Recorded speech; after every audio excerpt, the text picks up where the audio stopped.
السلام علیکم ورحمۃ اللہ وبرکاتہ۔ ہمارے بہت سے مہمان علماء اعظام بھی ہیں اور بہت سے محلے کے مقتدی بھی ہیں۔ ماشاءاللہ بہت دیر سے وہ سب یہاں بیٹھے ہیں اور آپ حضرات نے قرآن کی تلاوت بھی سنی اور وہ اشعار حضور پاک صلی اللہ علیہ وسلم کی شان میں جب آپ صلی اللہ علیہ وسلم مکہ مکرمہ سے ہجرت کر کے مدینہ منورہ تشریف لائے تھے تو وہاں کی نجار کی چند بچیوں نے وہ اشعار پیش کیے تھے۔ وہ اشعار مناسبت سے کہ مہمان ہیں اور اصل تو یہ کہ مدینے کا استحضار ہو جائے اور ہجرت کا استحضار ہو جائے۔ رسول پاک صلی اللہ علیہ وسلم نے کب ہجرت فرمائی تھی، کن حالات میں ہجرت فرمائی تھی، کن حالات میں مکہ چھوڑا تھا۔ ہماری جماعت کے ساتھ بھی یہاں پر ماشاءاللہ ہجرت سے ہی پھر نصرت وجود میں آئی اور پھر نصرت سے دین پھیلا ہے اور دین پھیلتا رہے گا، پھولتا رہے گا۔ ہم جو جس مقصد عظیم کو لے کر یہاں بیٹھے ہیں وہ ہے کہ ہمیں اسلام کے ان ثبوتوں کو اسلام کی اشاعت کے لیے، دین کی حفاظت کے لیے کس طرح سے تیار کرنا ہے۔ اگر عربی کے اندر کوئی اسلام پر حملہ آور ہوتا ہے تو یہ طلبہ ہیں جو عربی زبان سیکھ کر عربی میں ان تمام باطل طاقتوں کا سچے طریقے سے مقابلہ کر سکتے ہیں۔ یہی وہ طلبہ ہیں جو اردو میں اور انگلش میں تقریریں سیکھ کر تقریریں کر کے باطل طاقتوں کے خیموں میں لرزہ پیدا کر سکتے ہیں۔ ان باطل طاقتوں کا مقابلہ کرانے کے لیے اور جہالت کو دور کرنے کے لیے ان مدارس اسلامیہ کا وجود عمل میں آیا ہے اور ان مدارس اسلامیہ میں بچوں کے عقائد کو درست کیا جاتا ہے۔ کتاب اور سنت کی ان کو تعلیم دی جاتی ہے۔ کتاب و سنت کی تعلیم کے ساتھ ساتھ میں ان کی تربیت کی جاتی ہے، ان کو سنتیں سکھائی جاتی ہیں، اس میں ان کو جینے اور کھانے پینے کا سلیقہ سکھایا جاتا ہے۔ میرے محترم دوستوں، آپ اتنی دیر سے یہاں بیٹھے ہوئے ہیں، آپ کا بیٹھنا بھی یہاں ثواب سے خالی نہیں ہے، اس لیے کہ ایک تو یہ حدیث پاک میں ہے من کان یؤمن باللہ والیوم الآخر فلیکرم ضیفہ، جو اللہ پر اور آخرت پر ایمان رکھتا ہے اسے چاہیے کہ وہ اپنے مہمان کا اکرام کرے، فلیکرم ضیفہ۔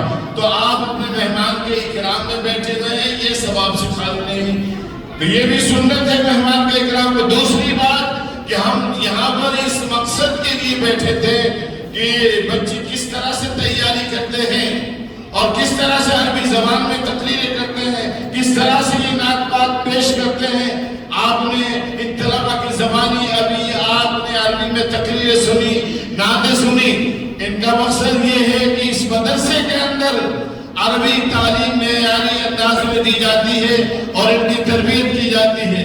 الحمدللہ ثم الحمدللہ آج ہمارے طلبہ نے بہت ہی بہترین انداز میں، بہت منظم انداز میں، سلیقہ مندی کے ساتھ اس پروگرام کو پیش کیا ہے۔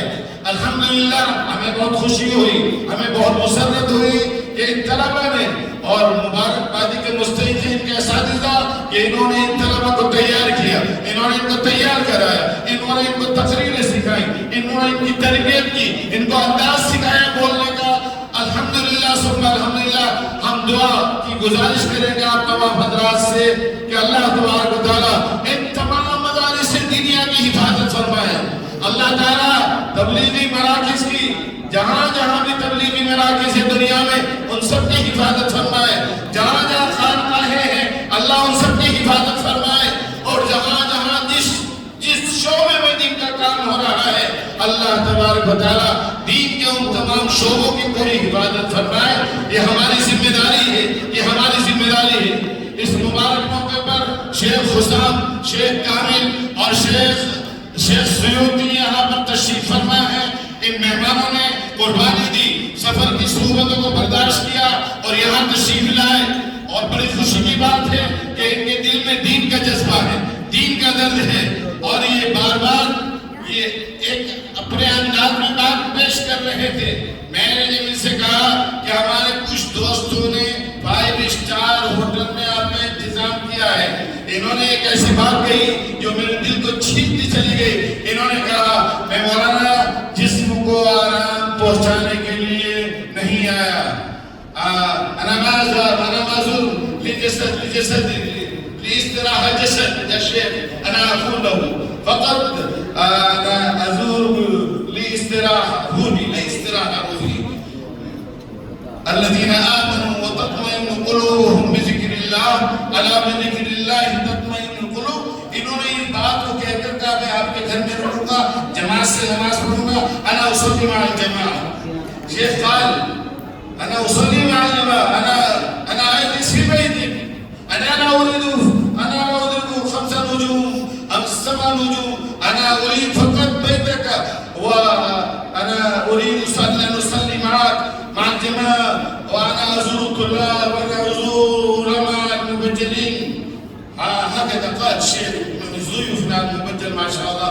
أنا فريد فرح كثيرا، أنا في هذه الفرحة والسرور أرحبكم ترحيبا الحمد للہ بإذن اللہ عز وجل. تو ان مدارس اسلامی کا مقصد یہی ہے. یہ مہمان تشریف لائے اور بہرحال ان کے اندر بھی دینی جذبہ ہے. تو آپ کا بیٹھنا، آپ جو آئے اور اس مقصد کو لے کر آئے، آپ یہاں پر بیٹھے ہیں عربی میں. تو یہ عربی کوئی معمولی زبان ہے؟ ارے یہ قرآن کی زبان ہے، یہ جنت کی زبان ہے، یہ معمولی زبان نہیں ہے.